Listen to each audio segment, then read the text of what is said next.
ओम. नुकतंच आता दिवाळी झाली.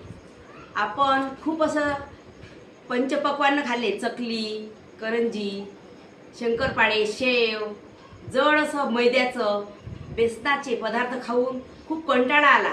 चिवडा, ॲसिडिटी वाढवणारा चिवडा. आणि आता हिवाळ्याची चव लागलेली आहे. हिवाळा म्हटलं की पौष्टिक म्हणून ऋतू मानला जातो.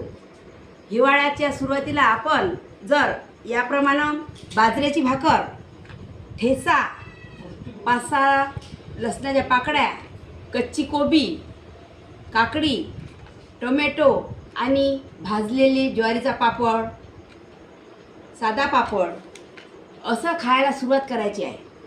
असं जर तुम्ही रोज अन्न सेवन केलं तर याने मेदसुद्धा वाढत नाही. आणि त्याच्यात मस्तपैकी तळलेले लसणाचे तेल घ्यायचं आणि छानपैकी याचा आस्वाद आपण हिवाळ्याच्या सुरुवातीला घ्यायला पाहिजे.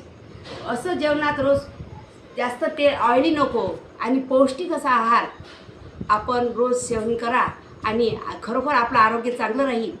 आणि तेलकट तुपकट खाण्यापेक्षा हे बाजरीची भाकर ही अतिशय आरोग्यदायी आहे, उष्णवर्धक आहे. आता हिवाळ्याची चाहूल लागलेली आहे तर उष्ण पदार्थ खायला आपण सुरुवात करतो. म्हणून म्हणतो दिवाळी संपली आणि या मेनूचा सुरुवात करा. ओम.